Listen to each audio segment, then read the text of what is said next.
Hello विद्यार्थियों, आज हम त्रिकोणमितीय अनुपातों के कुछ विशेष कोणों के लिए मान ज्ञात करते हैं और इन मानों को याद करने के लिए हम एक तालिका बना लेते हैं और वो तालिका का निर्माण किस तरह से होगा ये देखते हैं। वे विशेष कोण हैं 0, 30, 45, 60 और 90। हम इन विशेष कोणों के लिए साइन, कॉस, टेन, कॉट, सेक और कोसेक के मानों को ज्ञात करना सीखेंगे। यानी साइन थीटा, यानी कि अगर शून्य, थीटा हमको मालूम है कोण होता है, अगर शून्य अंश के कोण के लिए साइन का मान ज्ञात करें तो वह कितना होगा।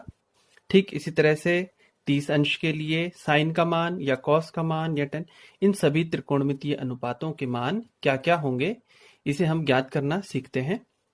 तो इसके लिए एक तरकीब है। सबसे पहले आप यहाँ पर अंक लिख लीजिए, साधारण नंबर्स लिख लेते हैं। 0, 1, 2, 3 और 4। देखिए, मैं आपको ये तालिका बनाना सिखा रहा हूं, किस तरह से आप इन्हें बनाएंगे, रटने की आवश्यकता नहीं पड़ेगी। अब इन सभी अंकों को आप वर्गमूल के चिन्हों में रख लीजिए। वर्गमूल 2 ये हो जाता है, ये 3 और ये वर्गमूल 4। आपको मालूम है 4 का वर्गमूल 2 होता है, 1 का 1 ही रहेगा और 0 का वर्गमूल 0 ही मिलेगा। तो ये रहा 0, ये रहेगा 1, इसको ऐसा ही रहने देते हैं।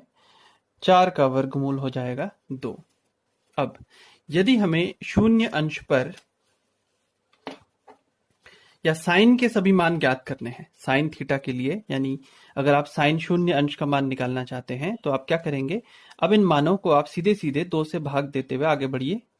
0 को 2 से भाग दे देने पर कितना मिलेगा, 0 ही मिलेगा। ये रहा 0/2 यानी कि 0।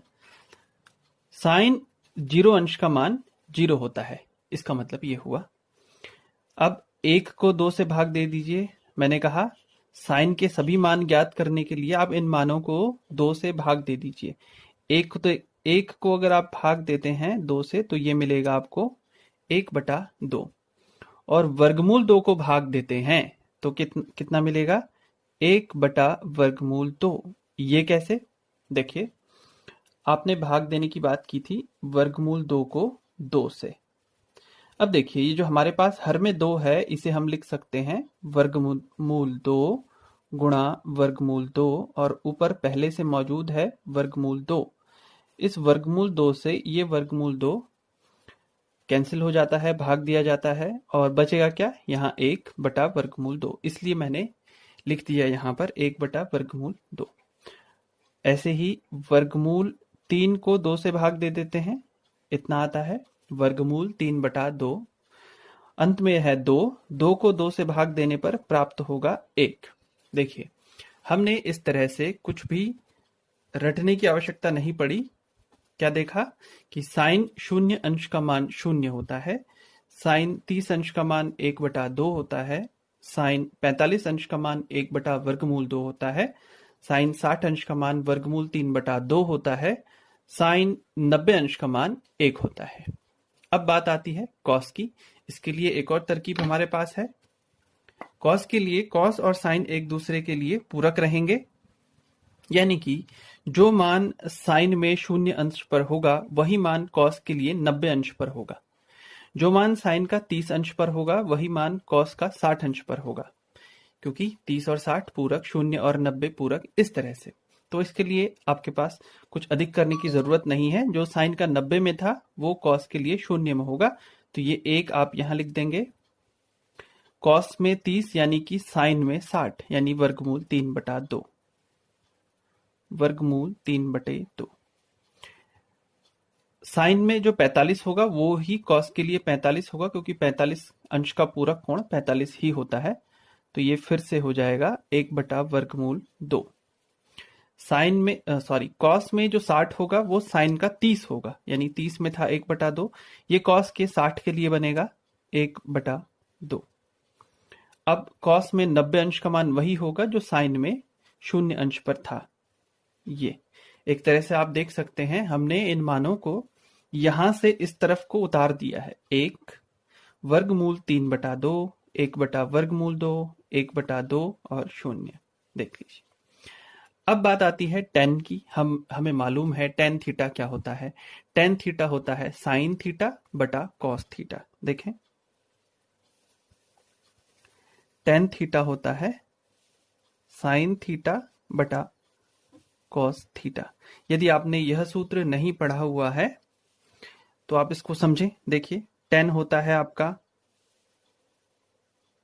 लंब बटे आधार।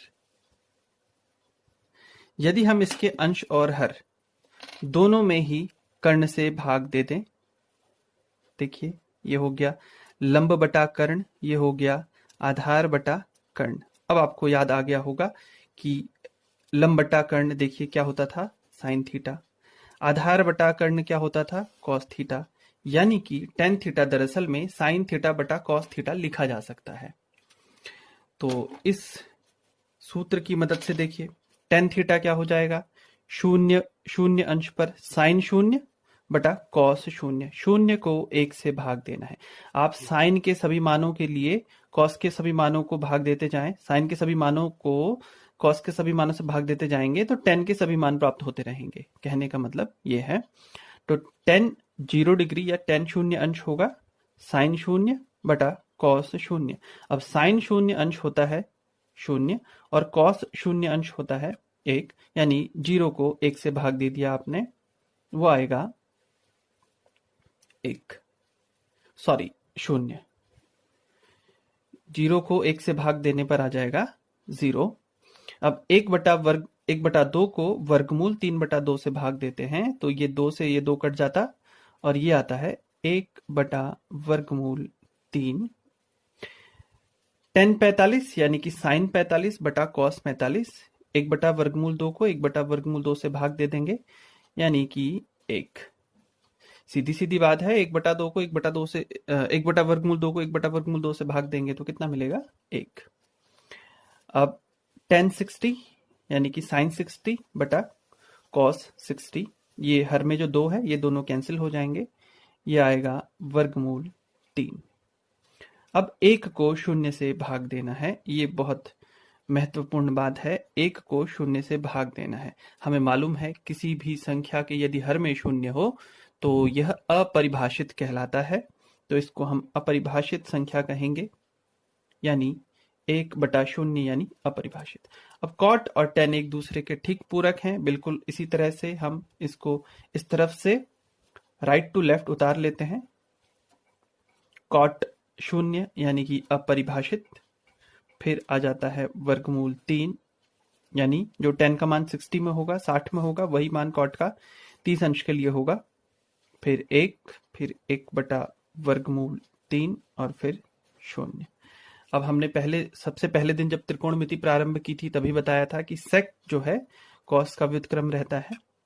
तो 1 का व्युत्क्रम 1, 1/1, वर्गमूल 3/2 का व्युत्क्रम 2/वर्गमूल 3, 1/वर्गमूल 2 का व्युत्क्रम वर्गमूल 2/1, 1/2 का 2/1, 0 का फिर वही अपरिभाषित या अनंत, क्योंकि 0 का व्युत्क्रम 1/0 यानी कि फिर से अपरिभाषित, ये हो जाएगा। कोसेक साइन का व्युत्क्रम रहता है, तो 0 का व्युत्क्रम फिर से अपरिभाषित। हाँ, इसमें ऐसा भी कह सकते हैं आप, राइट से लेफ्ट की तरफ इनको उतार दीजिए। 2 वर्गमूल 2, 2/वर्गमूल 3 और 1। तो इस तरह से देखिए हमने पूरी तालिका बना ली है और अब इस तालिका की मदद से हम अगले कोणों से संबंधित सभी प्रश्नों को हल कर सकते हैं। देख लेते हैं कक्षा 10 गणित में प्रश्नावली 8.2 का पहला प्रश्न। पहले के पहले भाग में है, हमें बताना है कि साइन 60 अंश गुणा कॉस 30 अंश धन साइन 30 अंश गुणा कॉस 60 अंश का मान कितना होगा।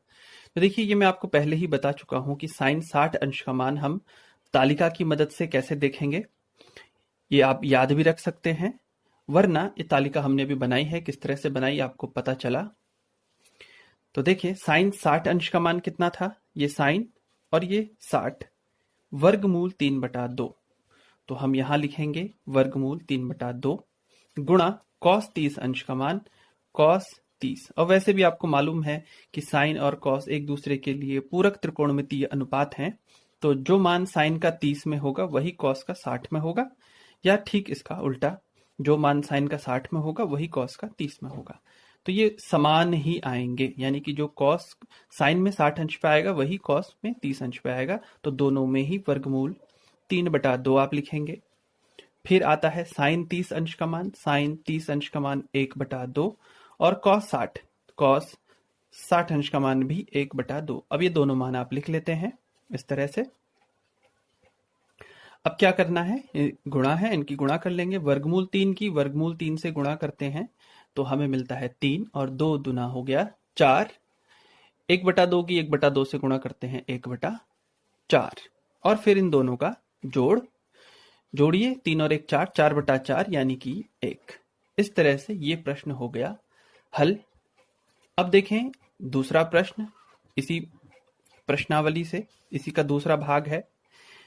2 10 का वर्ग है, 10 स्क्वायर 45 अंश धन cos स्क्वायर 30 अंश ऋण साइन स्क्वायर 60 अंश। इसे कैसे हल करेंगे? ठीक उसी तरह से 10 45 अंश का मान देखिए, ये रहा 10 में 45 अंश का मान होता है 1 और cos स्क्वायर, अच्छा हाँ एक बात और, 10 45 का मतलब हो गया, 10 स्क्वायर 45 का मतलब हो गया कि 10 45 का ये होल वर्ग है।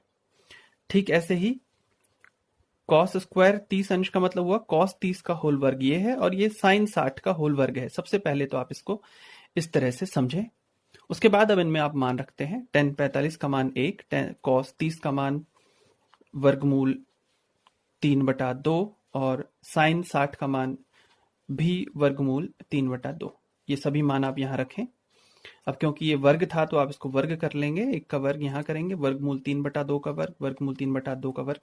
तो ये तो एक ही राशि हो गई, समान अंक है तो ये घट जाएंगे और शून्य देगा और बचेगा क्या, एक का वर्ग 1, 2 एकम 2। इस तरह से हमारा दूसरा प्रश्न हल हो जाता है। फिर हम बढ़ते हैं तीसरे की ओर। इसमें हमसे पूछा है cos 45 अंश sec 30 और कोसेक 30। तो ठीक उसी तरह से आप तालिका की मदद से इन मानों को लिखें और हल करेंगे। तो इस तरह से आप इसे हल कर लेते हैं।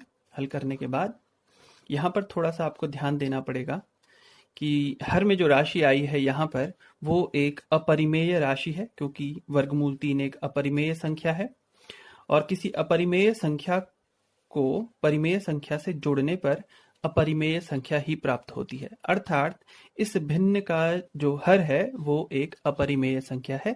ऐसी स्थिति में हम कक्षा 9 से करते आए हैं, हमें इसके हर का परिमेयकरण करना होगा। तो ये रहा, हमने हर का परिमेयकरण किया है। हर का परिमेयकरण करने के पश्चात देखें इसका हल ये है।